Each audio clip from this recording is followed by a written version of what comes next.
Fala pessoal, Cieno Conar 2024, maior feira que discute as tendências do mercado de trabalho, recursos humanos, e a gente com esta série quer mostrar para você que profissionais também são feitos de pessoas. Os valores que a gente tem enquanto pessoas são também importantes quando a gente vai para o mundo profissional. E hoje a gente tem, bom, primeiro que para mim é um desafio entrevistar a entrevistadora. A gente tem um prazer ímpar de uns ícones, e é ícone mesmo da comunicação brasileira. A gente está muito honrado com a sua presença. Fabiana, obrigado por estar aqui conosco, dividindo um pouquinho da sua experiência acumulada nessa trajetória. Rodrigo, um prazer imenso estar aqui com vocês também. Bom, como tudo tem um começo, queria saber, Fabi, você se lembra do seu primeiro emprego? Primeira vez que você fez alguma coisa remunerada? Eu me lembro, assim, na minha vida nada foi fácil e nada foi muito no padrão. Era assim, eu queria ser bailarina clássica, minha mãe me colocou no balé aos 5 anos de idade, e eu fazia escola de bailada do Municipal, lá no Vale do Anhangabaú. A gente tinha aula com alguém tocando piano, era uma coisa muito linda que me tocava muito. Foi a minha primeira manifestação de comunicação, de expressividade, né? Porque a gente vai puxando, de onde vem essa comunicação, gostar de comunicação? E eu nunca fui uma pessoa super extrovertida. As pessoas acham que eu sou mega extrovertida. Eu não fui essa pessoa. Eu era uma pessoa que gostava de dançar, por exemplo, me apresentar num palco, mas eu gostava de ficar em casa, de ler meus livros, de ficar quietinha.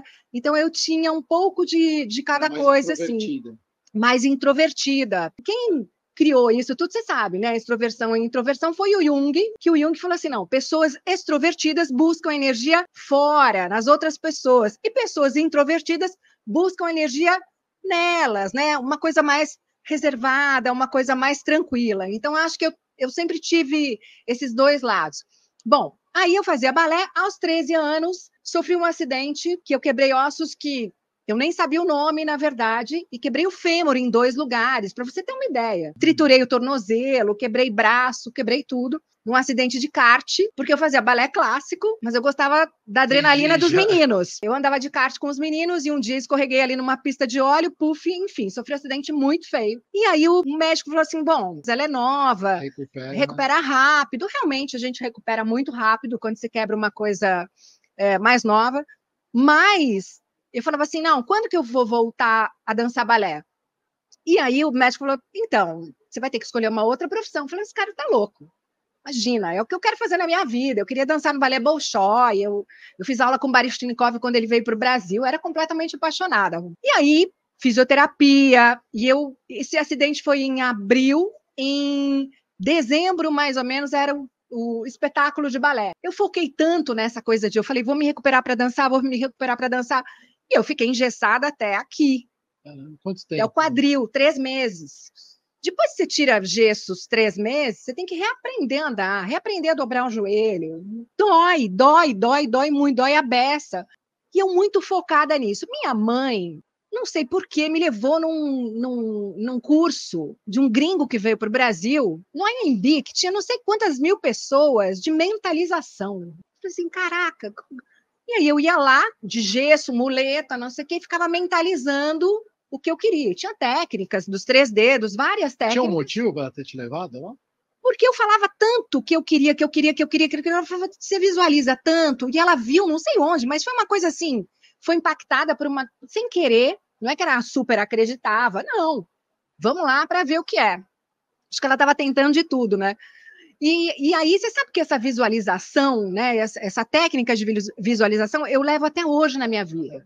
Então, antes de um compromisso importante que eu tenho, por exemplo, na minha vida, sempre, que eu quero que aconteça uma coisa que está na minha cabeça, eu visualizo, eu fecho os olhos, eu penso em como eu estarei naquele lugar, como vai ser, como as pessoas vão receber, como eu quero que o ambiente você mentalizar com positividade. Com positividade, e o nosso cérebro não sabe, Rodrigo, o que é realidade e o que não é. Então é como se você estivesse realizando realmente, e o seu cérebro fala, pô, isso está acontecendo, isso está se realizando. Eu acho que tem dado certo, assim, né? Eu faço isso muito e tem dado certo. Bom, resumindo um pouco, dancei no final do ano, convidei os médicos para estarem na primeira fila do teatro, foi muito, mas não consegui dançar de sapatilha de ponta. Eu não tinha mais aquela força na perna que eu tinha antes. E aí eu comecei a dizer, puxa, vou voltar para os estudos, a minha atenção total, porque eu vou ter que arrumar uma outra coisa para fazer. Minha profissão não vai ser mais bailarina clássica do balé Bolshoi, que era o meu sonho. E eu tinha um amigo muito bem-humorado, mas muito legal, assim, ele era muito prático. E ele falou assim para mim, eu falei, não sei o que eu vou fazer, acho que eu vou arrumar, sei lá, arrumar um emprego numa loja, porque eu quero prestar vestibular. E a gente vem de uma família simples, né? Falei, eu quero entrar na faculdade. Eu seria a primeira pessoa da minha família a entrar na faculdade. Então, para mim, tinha uma importância grande, assim. Eu falei, putz, eu tenho que entrar na faculdade. Prestei faculdade. Quando eu estava prestando a faculdade, eu recebi a notícia de que o meu irmão mais velho, enfim, teve uma doença neurológica progressiva. Parou de andar, parou de falar, parou de se comunicar. Do nada, assim? 20 dias. Em 20 dias. E aquela doideira na minha cabeça, eu falei, putz, eu vou prestar vestibular, mas eu ia prestar para fisioterapia, eu queria fazer terapia ocupacional e não sei o que. Aí eu comecei a ficar tão, assim, obstinada por tentar falar com meu irmão, me comunicar com ele de alguma maneira, que eu comecei a estudar comunicação. Então, na verdade, muita gente acha que eu fiz jornalismo, né? Enfim, que eu fiz comunicação por causa do jornalismo, que eu me apaixonei, mas na verdade a minha história de comunicação foi muito por conta da história do meu irmão. Porque aí eu comecei a estudar e eu falei, poxa, a gente tem isso tão naturalmente e a gente às vezes não usa como a gente poderia usar, né? E quem quer não pode. E eu fiquei muito obstinada nessa história, prestei comunicação. Prestei comunicação. Uma fã, tô mandando beijo, tá, Rô? É bom. Entrei na FAAP. Só que a FAAP, para quem conhece a FAAP, para quem mora em São Paulo, é uma das faculdades mais caras do Brasil. E eu tinha uma boa notícia, uma má notícia. Entrei na faculdade Agora como é que paga? Como é que paga? E esse meu amigo que eu falei, ele sempre tinha uma saída. Eu falei, cara, eu acho que vou arrumar emprego numa loja, eu tinha 17 anos. Falei, o que eu vou fazer e tal? Ele falou assim, olha, minha irmã trabalha numa agência de modelos e eu acho que vem uma gringa amanhã para fazer um casting, que eles chamavam, né?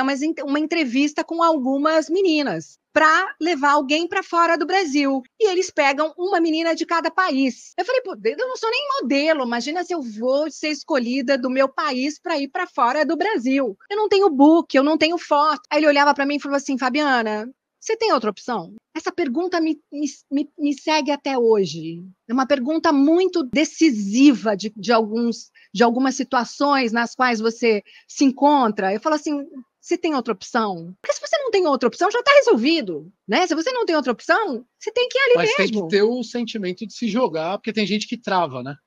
Mas se você não tem outra opção, você vai Sim. Você vai fazer o quê? Né? Quase que alguém estivesse te jogando, né? Falando, vai. Eu falava assim, não. Eu falei, mas e meu book? Eu não tenho foto, eu nunca. Ele falou assim, fala que roubaram. Eu falei, mas vou mentir. Ele falou assim, você tem outra opção? E ele ficava nessa.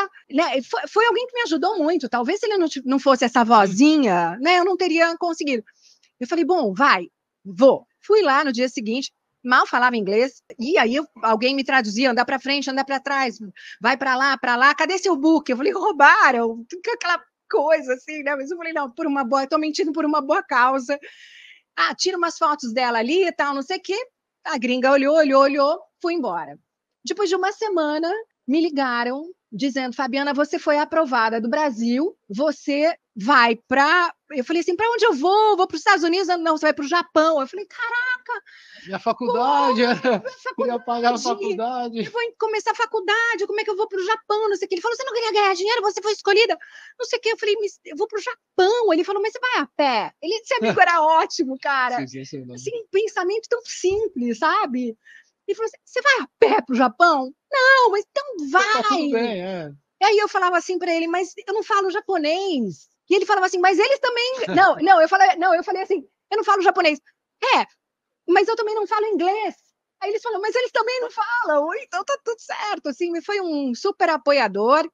Eu sei que me vi naquele avião com 17 anos, então meu primeiro trabalho, meu primeiro emprego, não com carteira de trabalho assinada, né? Isso veio depois, mas foi sendo modelo no Japão e conseguindo ganhar o dinheiro para trazer para minha faculdade. Então eu ficava 3 meses, porque o visto durava 3 meses, aí eu voltava E porque eu gostei de ganhar dinheiro, né? A gente gosta de ganhar dinheiro. E aí eu falei, poxa, isso aqui ainda vai... Mas mesmo com essa trajetória, você continuava no teu foco, você queria seguir na O comunicação. meu objetivo era fazer a faculdade. Isso, por exemplo, Rô, é uma coisa, talvez uma primeira dica que eu possa dar aqui, não sei se chama dica, conselho, como é que chama, mas assim, quando a gente mantém na nossa frente um foco e um objetivo, que olhando para trás na minha vida, foi sempre o que eu tive para conseguir as coisas. Então, para eu me recuperar, que eu estava toda Uma quebrada, resiliência absurda, né? absurda. Estava quebrada num hospital. Para eu conseguir levantar e dançar, mesmo que não tivesse sido de sapatilha de ponta, mesmo eu tinha um objetivo que era: vou voltar a dançar, vou voltar a dançar, vou voltar a dançar. Ai, mas será? Ah, mas será? Mas não tinha isso.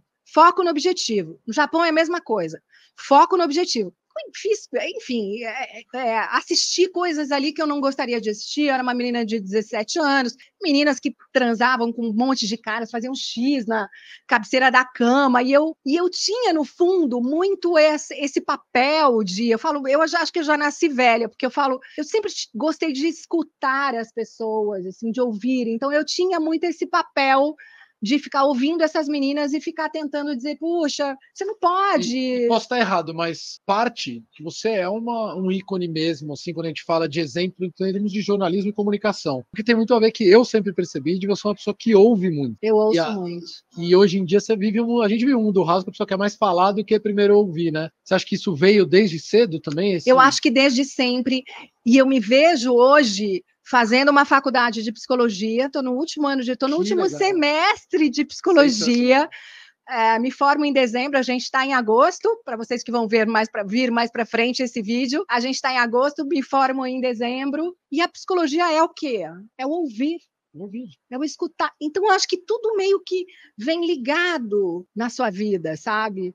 Então, foi a primeira vez que eu comecei a trabalhar, comecei a ganhar dinheiro, consegui fazer minha faculdade, só que eu não sabia que essa história de modelo ia dar certo. Eu achei que fosse um meio para eu ganhar dinheiro. De repente, eu me vi em Nova York, me vi no Japão, me vi ganhando dinheiro e me vi com 120 capas de revista quando eu acabei a faculdade. Tudo bem, não fiz a faculdade em 4 anos, fiz a faculdade em mais de 5 anos, porque eu viajava, voltava, viajava, voltava, mas...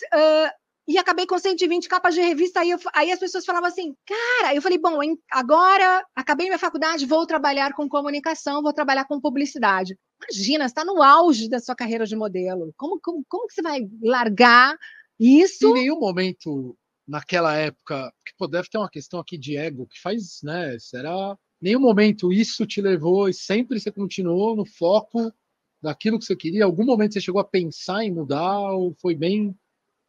Não. Curioso isso, porque quando eu saí da televisão, e a gente vai tocar nesse assunto também, aconteceu isso. As pessoas falavam, cara, você ficou 20 anos na televisão, não tem essa coisa de vaidade, de você não ser mais da TV tal, ou da TV tal, sabe? Para mim, quando eu tenho um foco, um objetivo e falo, é isso que eu quero, é isso que eu quero. Sempre foi assim? Você lembra disso quando você criança, já era assim? Ou... Não me lembro criança, mas para mim...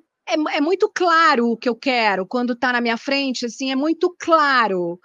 E eu acho que eu sempre tentei, pelo menos, agora estudando psicologia, eu olho para trás e me vejo em alguns momentos falando, nossa, como eu era péssima como pessoa.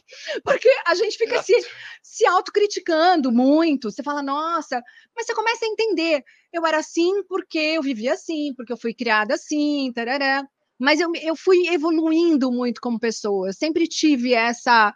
Então, para você ver, por exemplo, antes de querer fazer comunicação, eu queria fazer terapia ocupacional, que era para quê? Para ajudar idosos de acidentes a andarem, a voltar. Então, eu sempre tive essa coisa de ajudar o outro, de alguma maneira... Sempre precisava ter um sentido Precisava ter um profundo. sentido, isso. Porque também, quando você decidiu comunicação, também foi permeada pelo seu irmão, né? Foi. Por isso que eu falo, não sei se eu nasci velha... modelo, talvez ser, mas não... Era um meio para mim, era um meio, que foi maravilhoso. E depois que eu descobri que eu estava lá pela agência Ford Models, quando eu fui assinar o contrato, que era uma das mais importantes agências de modelo do mundo. E eu falei, o que eu estou fazendo aqui? Eu não entendia muito, né? Mas no avião eu pensava, será que eles se enganaram? Será que eles estão achando que vai outra pessoa? Porque eu não tinha essa noção, vamos dizer, de que eu era comercialmente vendável ali para um monte de modelo. E eu aprendi muita coisa, assim, foi muito interessante. Eu me lembro que eu estava no Japão com 42 graus, pô, e eu me lembro assim, eu andava com, sempre a gente tinha uma booker ali, particular, né, era uma agência que tinha, era muito diferente de outras agências ali.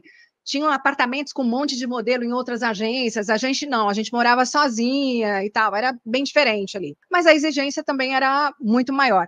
Então, eu me lembro que a gente eu passei por uma Häagen-Dazs, assim, uma sorveteria, e eu falei assim, nossa, que vontade de tomar sorvete. Eu falei, a gente pode parar para tomar um sorvete? Tinha 17 anos, né, moleque? Falei, a gente pode parar para tomar um sorvete? Aí tem um dia que ela falou assim para mim, olha, e ela ainda falava espanhol, essa booker, ela falou assim, olha, deixa eu te falar uma coisa. Você está olhando bem no meu olho? Estou olhando no teu olho. A gente vai parar, tomar sorvete. Hoje é terça-feira. Sexta-feira é o dia de você pesar a balança. Se você tiver engordado, você vai ser deportada para o seu país e você não vai fazer a sua faculdade. Você quer tomar sorvete? Na hora de Nossa, detesto sorvete. Não, mas nossa, gente, que horror. Era uma coisa assim que hoje talvez a gente chamasse de bullying, de assédio moral. Hoje a gente disciplina, né? Acho que tinha um. Mas para mim foi, sabe? Eu acho que eu aprendi muito essa questão do que não é pessoal. Eu estava lá realmente por um objetivo, porque eu queria ganhar dinheiro e eles queriam ganhar dinheiro comigo, e tá tudo certo, isso é um business. Eu assinei um contrato. É o mesmo modelo de um mercado de trabalho normal. Exatamente. Você está entregando o teu trabalho. O meu produto, que sou eu, o produto. Eu acho que eu cresci muito dos 17 para depois, cresci muito sem essa coisa do mimimi, e essa coisa, como é que resolve? Vai lá e faz. Então, aprendi muito, acho que vivendo fora e sozinha, né? Vivendo coisas ali, talvez bem chatas ali, mas eu fui e aprendi. E eu sempre fui muito focada, então eu nunca deixei me seduzir por droga, por bebida. Eu sempre era a careta da turma, mas a mais legal. Então, as pessoas às vezes usavam alguma coisa e falavam assim, a Fabiana não vai... Não, mas se é legal, você pode ficar. Aí, Então, sabe, eu não sentia a necessidade de fazer aquilo para fazer parte da turma, da tribo, que eu vejo muito que, né, às vezes adolescentes e jovens entram na história só para pertencer, para fazer... Então, eu era legal, eu falava, gente, só que eu não curto, eu não gosto, eu já sou acelerada, então deixa... Não, tudo bem, se é legal, você fica aí. Então, eu sempre fui muito eclética nas minhas amizades, nos meus círculos, assim, eu sempre... Não vou julgar ninguém, eu quero viver o meu, eu quero fazer o meu e tá tudo certo. Tem esses três, a gente já falou aqui de 3 competências, né, no nosso bate-papo, que é foco, resiliência e disciplina. Quando a gente transporta para um jovem que está começando a trajetória, são elementos fundamentais no mercado de hoje em dia, né? Você ser focado no que você quer, você saber... Eu sempre falo da resiliência como uma resiliência positiva. Porque tem aquela resiliência onde você sofre coisas que não são legais, aí você não tem que continuar, mas saber que as coisas nem sempre saem como a gente quer, né? E a disciplina que você colocou. Foi nessa sua trajetória de modelo onde que você lembra de comportamentos, coisas que você aprendeu, você leva até hoje dessa sua passagem enquanto modelo? Não, disciplina total, né? Eu me lembro muito disso. Eu tinha que fazer ginástica 3 vezes por semana. E eu tinha que fazer ginástica com vídeo, gente, que passava com uma fita cassete lá que passava na televisão, que era com a Jane Fonda na época e não sei o quê. E aí eu falava assim, cara, mas tá... Aí nevava, né? Aí tava, sei lá, 0 grau. Eu falava, caramba. Aí eu já dormia de roupa de ginástica. Já. Sensacional. Aí o que acontecia? A japonesa vinha lá, batia na minha porta e falava assim, para ver se eu estava fazendo ginástica. Então, eu deixava a TV ligada, dormia de roupa de ginástica e com a TV ligada, já com a fita ali engatada. Então, quando a japonesa tocava o negócio, eu só levantava e falava, não, tô aqui, o vídeo está ligado, tô compaginando, tô fazendo ginástica. Tem umas coisas assim engraçadas, né, que você acaba, mas ingênua total. Me lembro que uma vez eu tinha um trabalho, isso eu fiquei bem chateada, mas eu entendi. Então, às vezes, a gente fica chateado com determinadas situações, mas a gente tem que refletir sobre elas, o que realmente elas querem dizer. Eu recebi um envelope sempre, com o trabalho que eu tinha, o mapinha do trabalho. Ó, você tem que trocar da estação amarela para vermelha, da vermelha para azul, e as ruas não tinha um nome, né? Então é difícil você saber onde você está. Aí você desce nessa estação tal, dá 10 passos para a direita, 10 passos para a esquerda, atravessa a rua e o estúdio vai ser lá. É assim que a gente encontrava. E aí teve um dia, peguei o metrô, né? Quando eu tô nesse processo, blackout no metrô. Pá, para tudo. Caraca, tudo escuro, tudo. A minha vontade já era de gritar, de entrar em pânico. E os japoneses quietinhos, comportados. Tranquilos. Aí eu falei, não, não posso passar essa vergonha, eu não vou gritar, eu não vou. E eles fofinhos, assim, tudo paradinhos e tal. Aí eu falava, não, vou me controlar, vou me controlar. Enfim, teve um tempo ali, pirou a minha cabeça. Eu falei, nossa, vou ser enterrada como de gente aqui, ninguém vai me achar, vou morrer nesse metrô. Enfim, passou a histeria interna, porque eu nem gritei nada. E eu falei assim, será que eu desço na próxima estação? Não, acho que já parou, uma vez não vai parar mais. Continuei, parou de novo. Ou seja, E todos tranquilos, todos tranquilos. Mas quando eu desci para depois fazer esse trajeto, anda à direita, à esquerda, né, eu estava muito atrasada. Falei, vou tomar um táxi para chegar mais rápido, porque eu já estava atrasada. Todo mundo teve a mesma ideia que eu. Por quê? Porque Tóquio inteiro estava atrasado, não só eu. Bom, cheguei no estúdio, o Ohayou gozaimashita, todo mundo me cumprimentando, bonitinhos, fiz o trabalho o dia inteiro, acabei o trabalho e tal. Fui lá para o meu apartamento, tá tudo certo, e eu recebia o cachê sempre às sextas-feiras. Cheguei lá, sexta-feira, foram me pagaram metade, 50% do que era o meu cachê. Eu falei, não.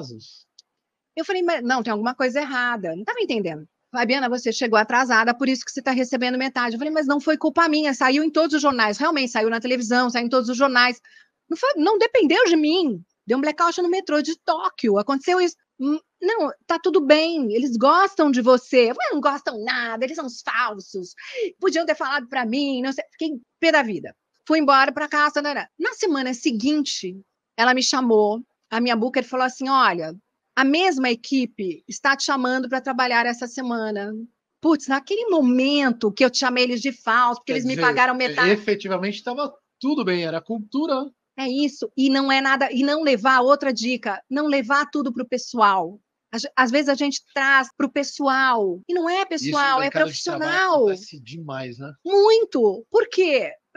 Ela falou assim, Fabiana, pensa bem, eles tinham um estúdio das 8 às 4, ficaram das 8 às 7. Eles tiveram prejuízo com o maquiador, com o cabeleireiro, com o estúdio, com o pessoal da limpeza, com o aluguel de estúdio, eles tiveram prejuízo. Você que chegou atrasada, eles tinham que descontar de quem? De você. E aí você começa a entender como as coisas funcionam. E aí eu falei, caramba, realmente não dá pra gente levar tudo pro pessoal, a gente precisa parar, fazer uma reflexão, dizer, eu entendo o lado do outro. E quando a gente fala de escutar e de ouvir, que a gente começou a nossa conversa, eu acho que é muito isso. Deixa eu escutar e tentar entender o que o outro está querendo me ensinar, ou o que o outro está querendo me dizer. Hoje a gente fala muito das competências comportamentais, né? Então tem curso, eu não falo muito, mas naquela época ninguém falava sobre isso. Não. Mas estava tudo lá, né? A gente está aqui pegando cada história e trazendo um comportamento, né? Então aqui, não pessoalizar, que hoje é um elemento muito importante no mercado de trabalho, porque como é que você vai receber feedback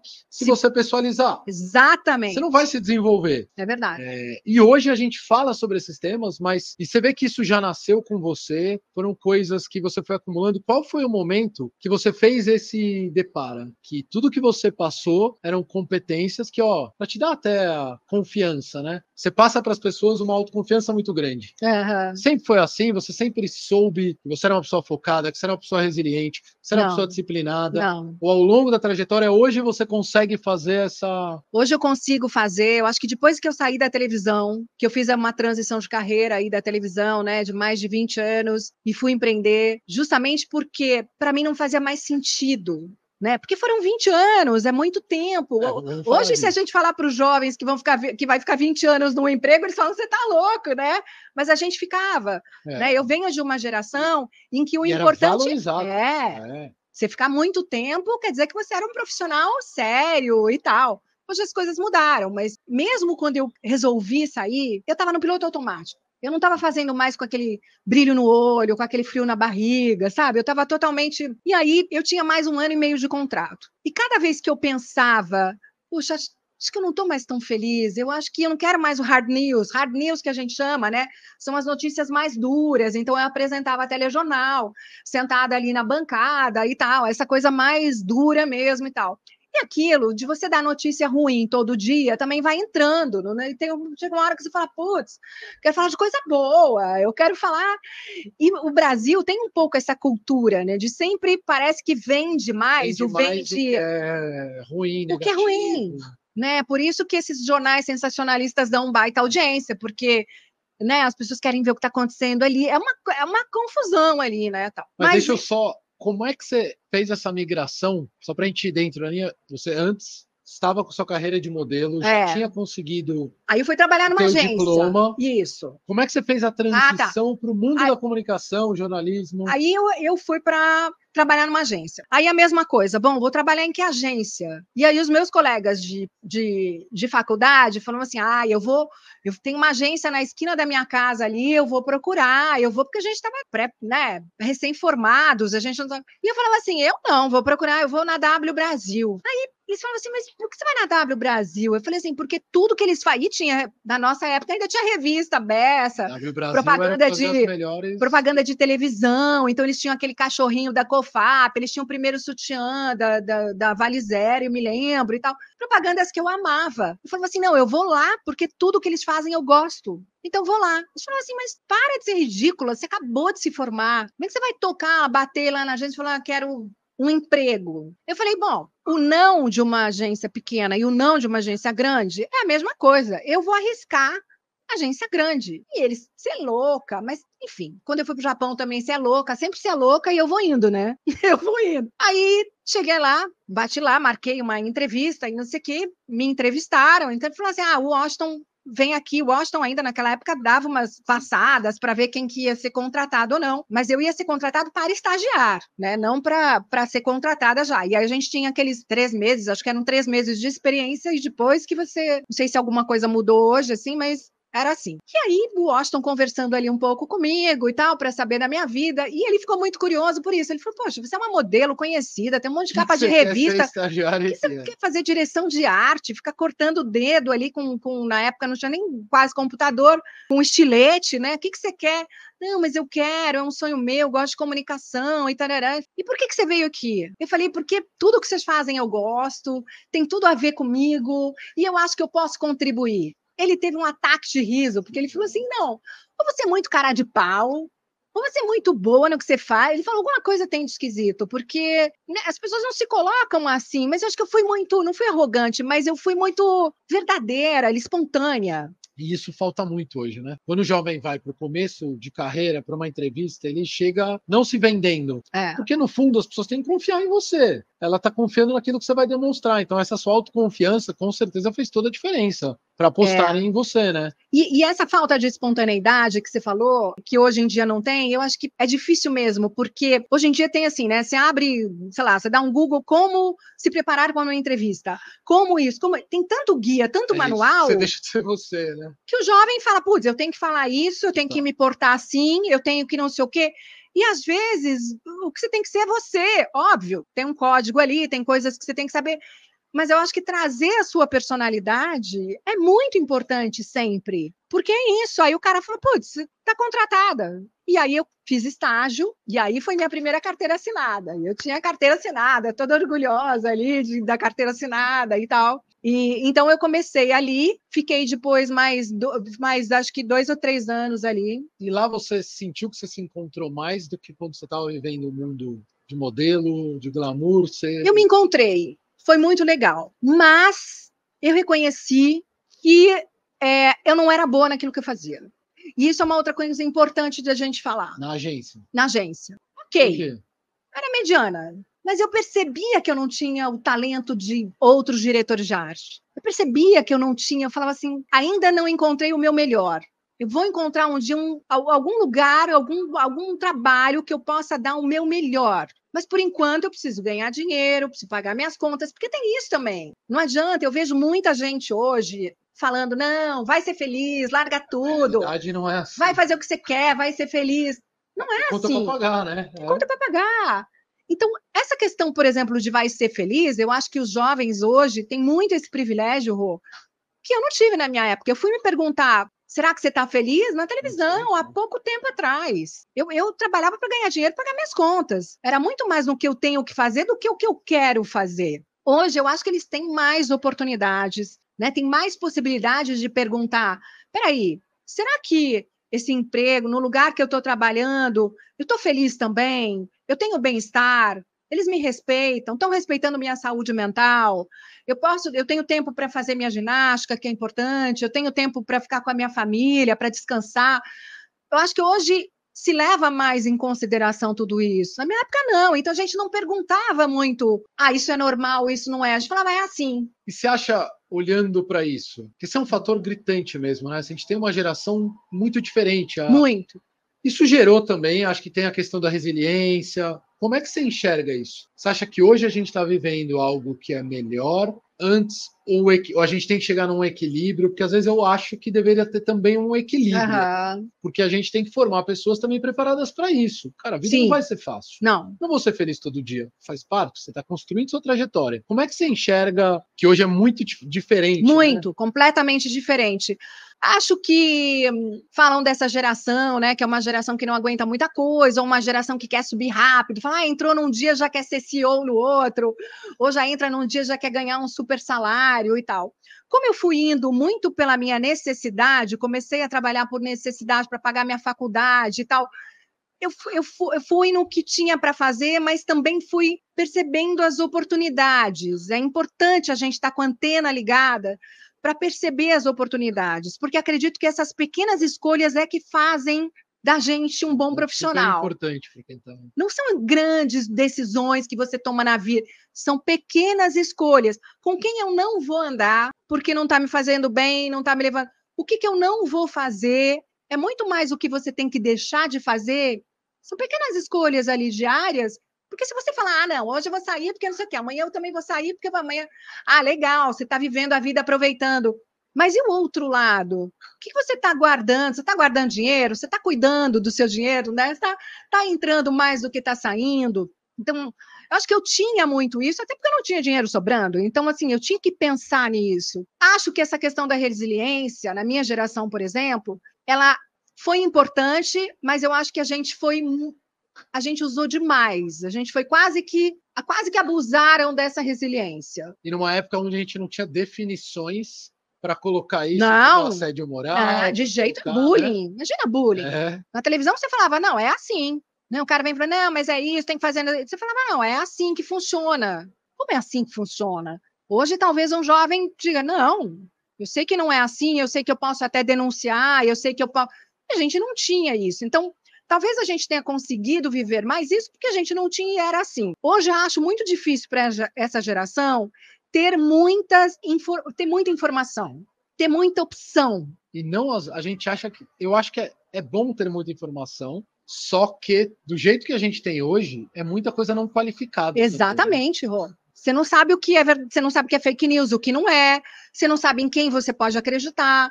Em tempo de rede social, você vê um monte de gente dando aula de coisa que eu falo, peraí, eu estou na 4ª faculdade, juro, eu estou na 4ª faculdade, sento a bunda da cadeira da faculdade, 5 anos de psicologia, para conseguir falar sobre saúde mental e ainda muito timidamente, porque eu ainda tenho respeito, porque eu sou estudante, e eu vejo colegas minhas ali falando, não, porque a depressão, porque o suicídio. Eu fico assim, chocada, né? Então, eu acho que eles têm que ter muito cuidado com essa informação que está chegando, né? De onde é verdadeira, procurar em várias fontes, de onde vem, é confiável. Vem por WhatsApp, não confia. Vai lá e vê se é verdade. Procura uma fonte confiável. A gente tem mídias mais tradicionais que são mais confiáveis.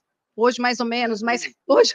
Eu acho que hoje todo cuidado é pouco. O Pedro Campos passou por aqui, apresentador da Rádio Bandeirantes, e ele falou que o grande desafio para ele da comunicação e do jornalismo é a questão da credibilidade. Porque ainda mais com inteligência artificial, com tudo que a gente está olhando, cada vez mais a gente vai estar exposto a coisas que são tão no olhar, né, superficialmente, tão fidedignas, mas na verdade não é a verdade. Não. Então acho que isso é um problema, acho que é um problema para essa geração. Eu acho que essa questão de ter muitas opções também, às vezes, talvez para quem tenha menos foco, seja difícil, porque você perde o foco rápido. Mas também queria dizer assim, né? Depois de modelo ali, eu fui publicitária, aí depois. Da agência, você já foi aí para o jornalismo? Porque aí eu falei assim, putz, sei o que fazer, né? Aí eu encontrei o Roberto Talma, lá na agência. E eu estava numa reunião como diretores de arte ali, né, e tal, tarará. E aí, e o Talma ria, eu falava, ele ria, eu dava, né, ele falava assim, você é muito engraçada, você é muito espontânea, você é muito direta, você é muito... Ele falou, pô, eu vou fazer um teste para um programa na TV Bandeirantes chamado Memória Band. Você quer fazer o teste? A Washington falou, ei, minha funcionária, que é isso, não sei o quê. Não sei o quê. Eu falei, não sei. De novo me veio aquela coisa, mas eu não... Que nem da modelo, me veio, mas eu nunca fui apresentadora, mas eu nunca fiz isso, mas nunca fiz... E eu me lembrei daquele meu amigo, né? Aquele meu amigo que falava, como as pessoas, às vezes, têm uma importância para a gente, né? Muito, de muito. incentivo. Assim, é impressionante, né? Tem coisas que marcam e que ficam. E aí eu falei, vou lá fazer. Fiz o teste, passei no teste e comecei a apresentar esse Memória Band e deixei a agência, saí da agência. Falei, tô curtindo, tô gostando, mas eu falei, eu preciso estudar. Sempre essa coisa do estudo veio para mim muito forte. É como se o estudo me desse mais autoconfiança, mais embasamento para eu poder fazer o que eu faço. Então, no jornalismo foi a mesma coisa, né?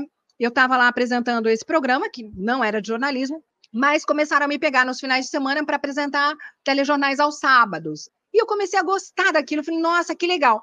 Quando eu comecei a gostar, eu falei, vou estudar para fazer isso melhor. Eu adoraria que a faculdade, inclusive, desse essa base toda para a gente realmente ser um bom profissional. A gente vê faculdades e faculdades e, às vezes, infelizmente, a gente não tem isso. A prática, às vezes, é muito diferente, né, do que realmente a teoria. Mas eu sempre respeitei muito a escola, a faculdade, o ensino, o professor. Eu tenho muito respeito, sabe? Assim, eu acho que a gente tem que respeitar, tem que ter uma hierarquia. Eu acho importante isso. E aí entrei no jornalismo, na faculdade de jornalismo.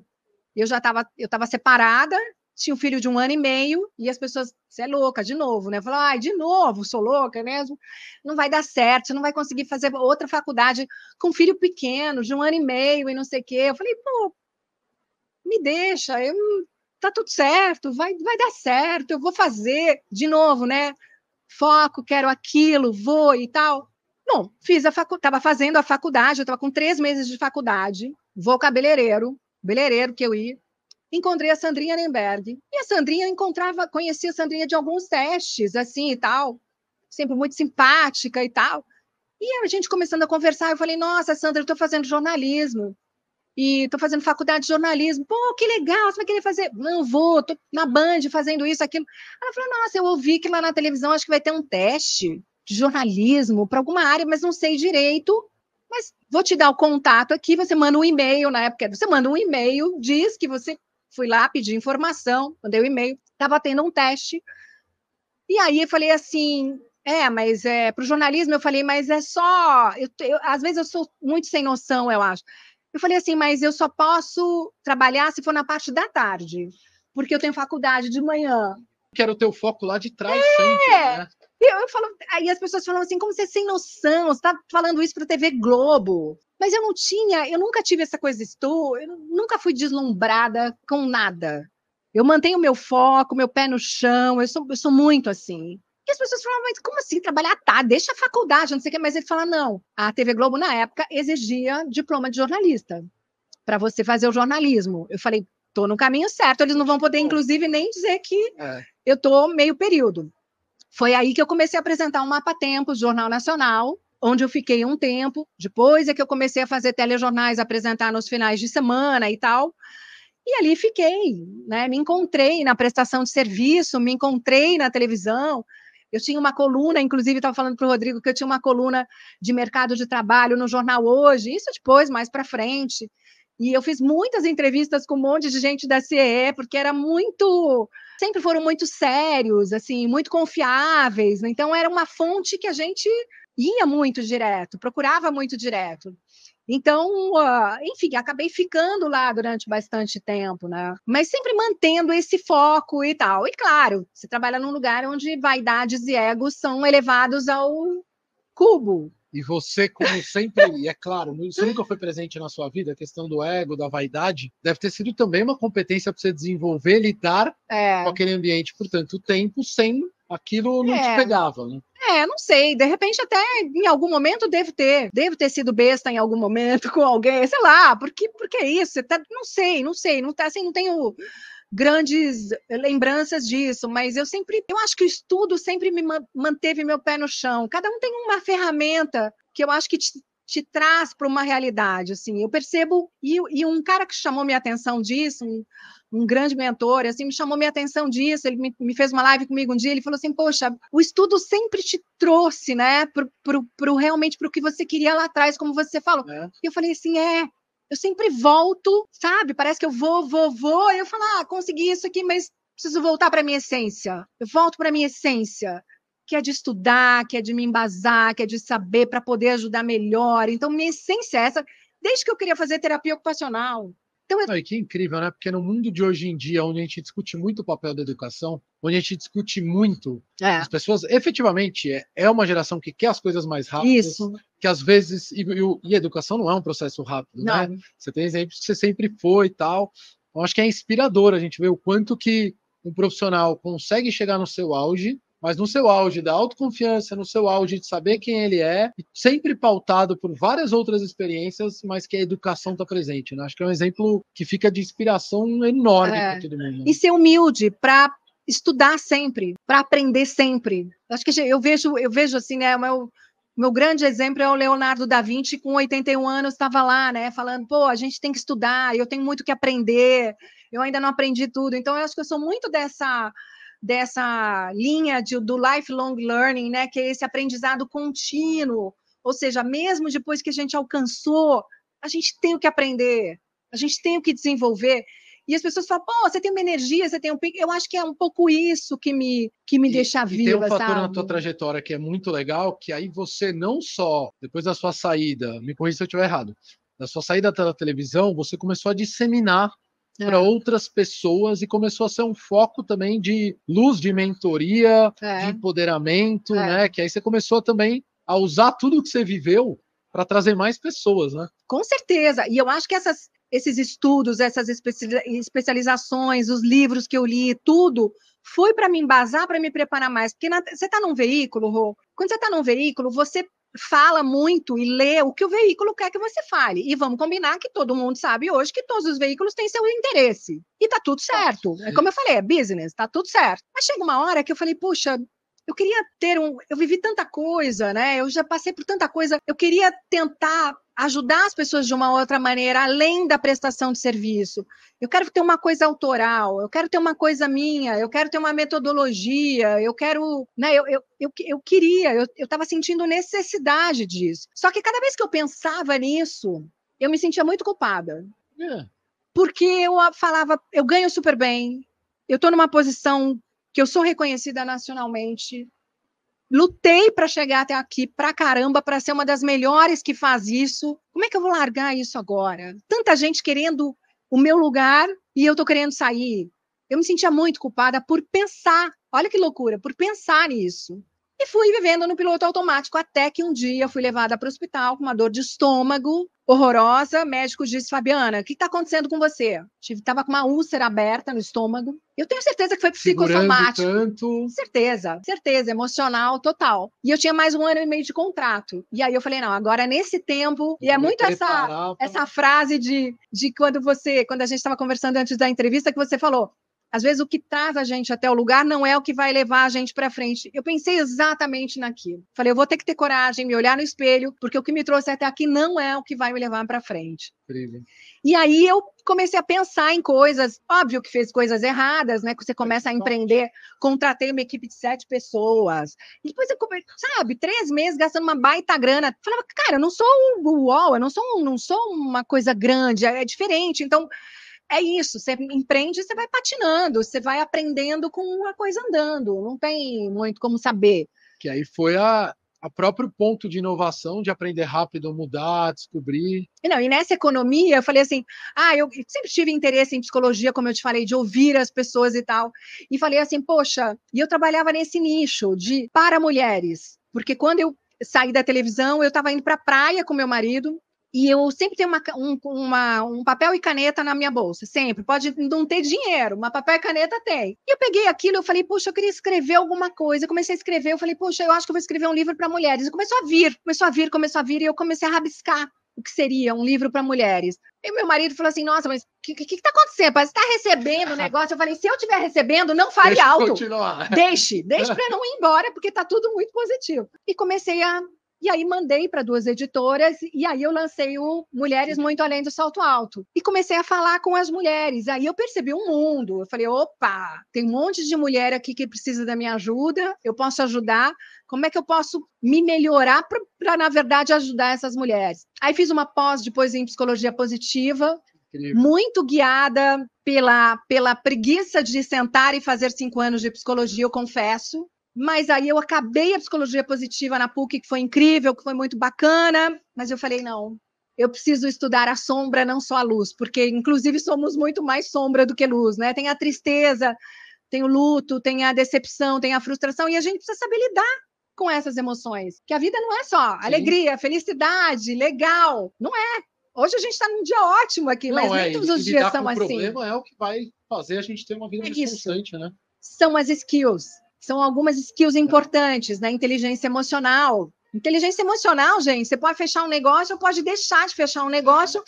Você pode assinar um contrato ou não por falta de inteligência emocional. Muito bom. Fabiana, quando você olha para toda a sua trajetória, e você tem 2 filhos, né? Um filho só. Um filho. Qual o legado que você gostaria, como que você gostaria que seu filho lembrasse daqui 30 anos, quando ele estiver falando do que ele aprendeu no aspecto profissional? Obviamente que ele vai ter para a vida inteira um orgulho imenso de você. Mas qual que é o valor que você gostaria que ele lembrasse forte de você, se ele estivesse nessa cadeira daqui 30 anos, falando aqui do legado que ele aprendeu com tudo isso que a gente teve uma aula aqui sobre comportamentos, sobre o que faz um profissional de sucesso, mas uma pessoa de sucesso. Uhum. Olha, eu sei que sempre no Dia das Mães eu choro muito, porque meu filho faz post ali, escreve nas redes sociais, e eu fico com o coração... E eu sempre, quando eu leio ali o que ele escreve, né, que é muito, você é meu exemplo de garra, você é meu exemplo de força, me emociona. Mas é merecido, poxa, é merecido porque... Eu acho que esse é um grande legado, vamos dizer que ele me admire como pessoa. Eu acho que isso para mim é o mais importante, e eu acho que o mais importante de tudo é quando você vê que os filhos querem ficar perto de você, né? Porque hoje, porque o filho vai sair, porque os filhos vão, e vira e mexe, o Felipe já saiu de casa, e vira e mexe tá lá em casa, e vira e mexe, pô, vamos almoçar, mãe, pô, vamos...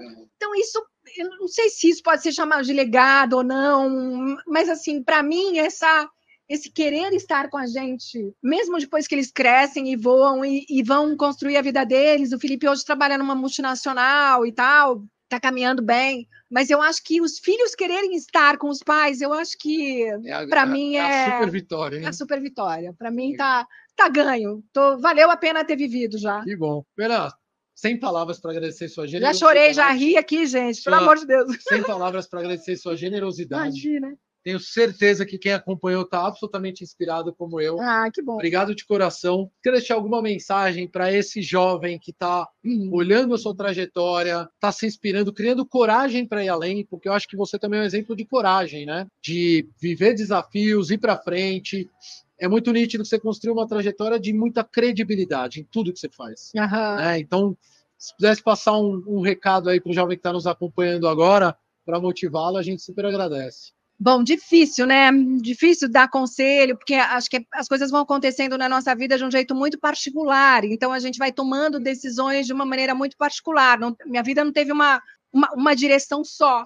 E em algum momento me falaram isso também. Falaram, fiz até um vídeo outro dia que um jornalista, uma vez me entrevistando, me perguntou: pô, você foi bailarina clássica, você foi modelo, você ficou na televisão durante 20 anos e agora você está fazendo faculdade de psicologia. Tudo isso é porque você não sabe o que você quer? E eu falei, não, é justamente porque eu sei o que eu quero e eu tenho muitos interesses. Não está escrito em nenhum lugar que eu não posso fazer o que eu quiser, estudar o que eu quiser. Então, assim, acho que tenham isso no coração, de que, de repente, seguir uma direção não deu certo. Calma. Vocês vão encontrar a direção de vocês, mas enquanto fizer aquilo, faça com intenção, faça com boa vontade, com disciplina, com coração. se entrega, percebeu que tá realmente tem que mudar. Muita gente vem com essa história de que não pode desistir, não desista nunca. Desistir. Outro dia eu li um post assim, desistir não é uma opção. Eu falo, opa, peraí. Como assim, né? Peraí, né? Às vezes, sim, se tá muito ruim para você. É a melhor opção, às vezes. A melhor opção talvez seja você desistir. Então, eu acho que assim, né? Tem que relevar. Agora, tem que ter paciência, tem que ter tolerância, tem que ter disciplina. As coisas não acontecem de um dia para o outro, realmente. E fiquem ligados, fiquem com a antena ligada. Às vezes tem alguém do seu lado que tem uma oportunidade incrível e você está procurando, olhando para lá e está aqui. Às vezes está na sua agenda, um contato, né? Façam networking, liguem para as pessoas. Oi, tudo bem? Como é que você está? Sem pedir nada, porque um dia talvez você fala, poxa, aquela pessoa está num lugar e eu gostaria de conhecer alguém que ela conhece. Então, esse networking genuíno, né? Fazia muito tempo que eu não encontrava o Rodrigo, por exemplo. 5 anos quase, né? Muito tempo, mas sempre admirei muito o Rodrigo mesmo, pessoa física e jurídica, tive conversas muito boas com o Rodrigo. Quando ele me ligou, fiquei muito feliz. Eu falei, poxa, que legal, o Rodrigo lembrou de mim, que bacana. Então, é muito bacana. Então, fiquem tranquilos, vai dar tudo certo. Tudo tem seu tempo, vocês têm aí a vida pela frente. E sejam felizes, é isso aí. Obrigado, Fabiana. É isso aí, gente. A gente volta, então. Continuamos aqui no Conar 2024 para te trazer conteúdos que, muito mais do que falar do profissional, é você entender que o ser humano que está por trás é o que faz a diferença. A gente se vê.